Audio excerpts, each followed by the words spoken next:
Greetings and salutations, everyone. Welcome to another werewolf entry, which hopefully, at the time of this video coming out, my last two videos for The Burning and Altered States have also kind of caught on, as well as Wolfman, because they're having a little bit of a hard time getting going. But for this one, I wanted to keep up with the werewolf theme that I seem to be kind of getting into lately, as this entry is for An American Werewolf in London from 1981, written and directed by John Landis, and starring David Naughton, Jenny Agutter, and Griffin Dunne. Now, I recently saw Danny Naughton in my rewatch of Holliston, where he was in like a werewolf-related episode, and Jenny Agutter, I remember from not just Logan's Run, but there's actually two Marvel films she was in. The first Avengers movie is one of the council, like the World Council people, and in Winter Soldier, where yeah, so a little clip from that is a kind of interesting little scene, seeing her pop up in that. I knew I recognized her from somewhere.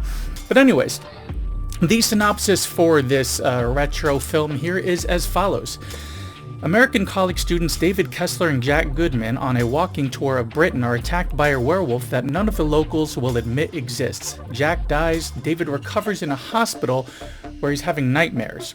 There's a bit more to that. Now, first, I did watch the Paris entry as well, so stick around for the second half of the video for that one. But as for this one, on my latest rewatch here, I decided to try to put my finger on exactly what it was that I felt kind of works in this film for me, rather than just having a nostalgic revisit of some sort, especially after so recently watching The Curse of the Werewolf from Hammer Films and the original The Wolfman by Universal Pictures. But here are some items which kind of, I felt I needed to take note of, aspects which kind of stood out to me on this viewing, just little items here and there. First one being sheep to the slaughter. Now, these two college kids are roaming about northern England and are hitching a ride with some sheep, like literally being delivered into the film like sheep to a slaughter. And this is even further noted in a bar that they hit up, which is called the Slaughtered Lamb, kind of foreshadowing that some bad stuff's going to happen. Also, the folklore. So they have the same pentagram association in this bar as was in the Wolfman, which is, also mentioned in the film, noting the exact film and like Lugosi and Rains and Cheney and all that. It's kind of interesting to see it showing the inspiration which Landis used behind this film, to kind of build off of that, create his own story with a little bit of comedy kind of thrown into it. Also, just a man. I like the fact that in these films that the attack is even kind of similar in that immediately after the werewolf is killed, our lead kind of looks over and now it's just a man. It's not too slow of like a reversion back. It's almost immediate. So when questioned, no one will believe that there was a beast since all they found was a man. In this case, they just patched him up and get him off to a hospital in London where they keep him for observation while he's quickly healing up, but also having those strange nightmares, ones involving like these weird soldier werewolves or even just like running through the woods and everything. It's kind of an interesting setup there.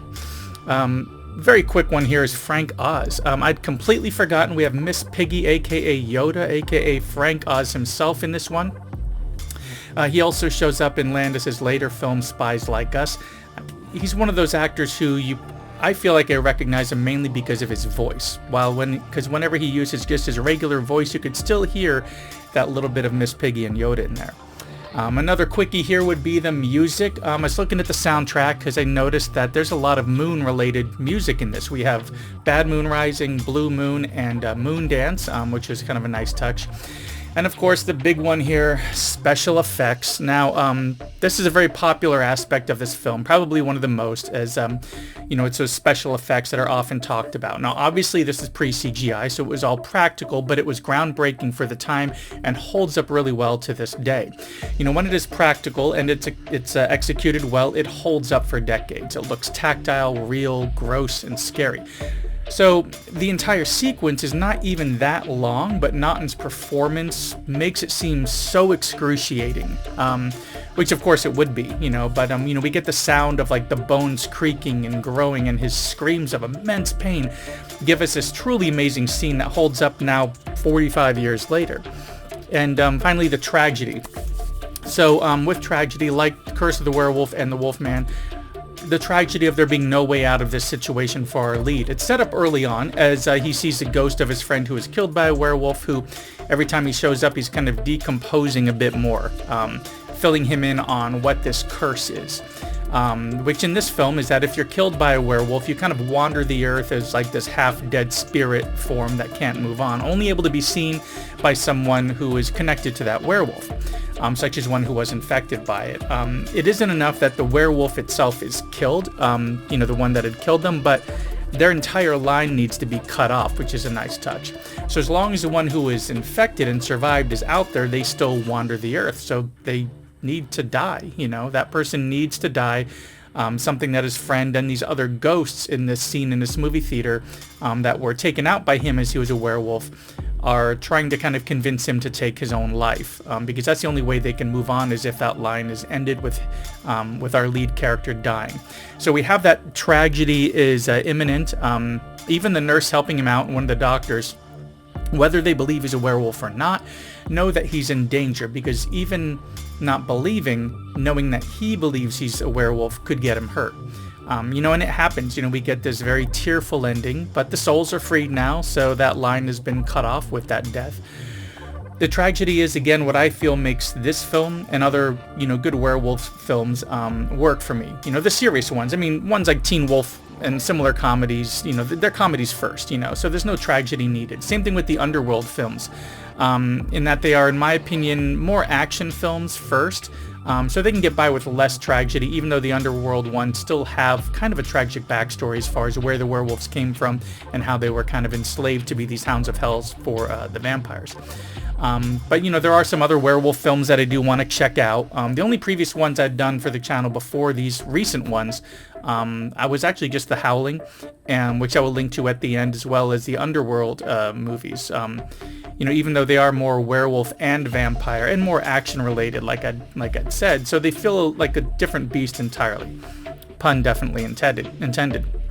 Now, I do want to revisit the Benicio del Toro Wolfman, as well as the 90s Jack Nicholson film Wolf, because I haven't seen those in decades.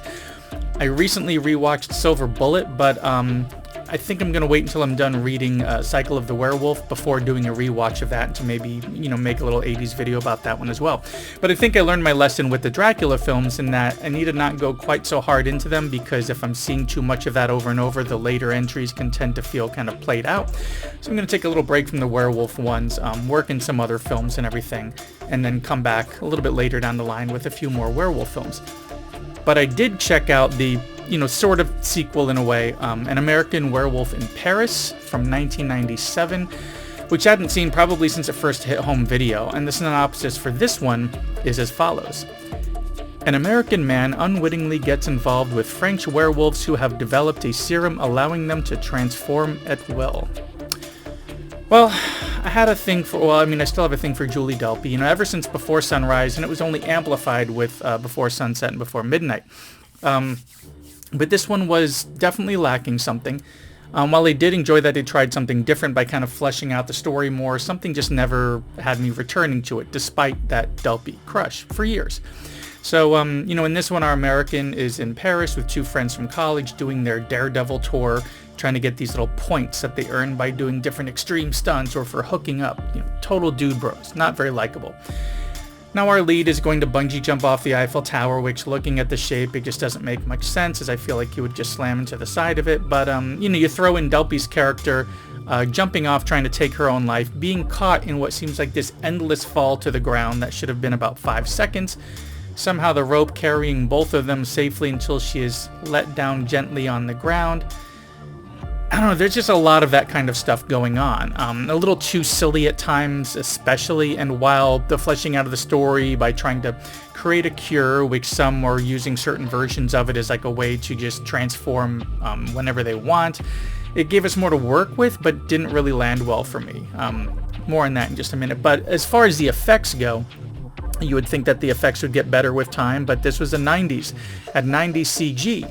The effects just didn't really work. Now, at the time, it was definitely pretty good, I would say, but now they really stand out as being very bad. Not enough hair on the werewolves, no motion cap, so it looked kind of stunted and unnatural and almost video game-like. Their contact with their surroundings just not happening. It just never really sticks. It looks almost like they're just video game characters superimposed over some other footage. Now that was the best that they could do at the time, and like I said, it looked pretty good back then, just because we hadn't seen anything like that before. But it aged very poorly, and this is something that I've noticed in films a lot. You know, the best practical effects for the time often hold up decades later, especially in horror. Still looks good, but the best of CG for a specific time frame seems to be outdone about a year or two later, and exponentially from then on out. You know, if the production has enough money and time and everything to do that, they just kind of get better and better and better, making what came before it look worse and worse and worse by comparison, widening that gap between what works and what doesn't. And that isn't even getting into the not quite real aspects that even really great CG can have. I think one of the reasons this film isn't talked about as much, as well as too much comedy, too dated, too corny, too unrealistic for the non-werewolf stuff, you know, is just the way that those effects just don't really land that well. But the biggest reason for me, as far as why Delpy wasn't able to kind of make me ignore the faults of this film, is the serum stuff. The amplification of the werewolf aspect, since it gives too much potential control over the curse, but especially them developing it for cure. We lose the tragedy aspect in a film that's following up one that has a lot of tragedy. We have these cursed characters who get to live happily ever after and even jump off the Statue of Liberty in a similarly unrealistic and cheesy way to just close out the film that way. Now, like I said earlier, I appreciate what they tried, you know, such as having the curse of walking the earth, you know, undead until the werewolf line is destroyed, you know, still having that in there.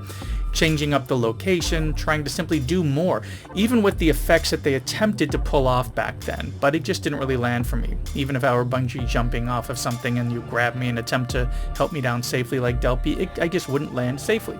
But hey, while you can't win them all, you can at least enjoy one of these two with no doubt, because American Werewolf in London gives us a great mix of that horror, a small dash of comedy on top, keeps the drama and tragedy with the story and effects, which hold up 45 years later and is more than worth checking out. And speaking of checking out, thanks for checking out my latest video here, my latest werewolf video for An American Werewolf in London. And I mean, if you're curious, check out the Paris entry as well. London I watched on Blu-ray. It was a really great transfer. I know that there are some newer versions out there that have been remastered that probably look even better.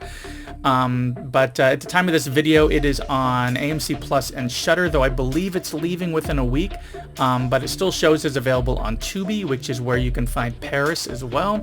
As I always recommend, check out the Just Watch app, just to, you know, kind of, or the site to be sure of where you can stream it if it's on a service that you currently have. Anyways, that's all I've got for this one. Like I said, like the Dracula one, you know, I'm going to take a small break from the werewolf stuff for a couple weeks here. I will return later with some more, but in the meantime, we will have some other films. But I do have some links coming up in a moment for The Howling and The Curse of the Werewolf. But also check my channel for the Wolfman from last week, as well as the Underworld movies. I believe I have a playlist out there where you can kind of queue them all up, watch them all at once. But yeah, I got some new stuff coming out soon, so if you enjoyed, please give me a thumbs up, and if not already subscribed, consider subscribing, and I will see you in the next one.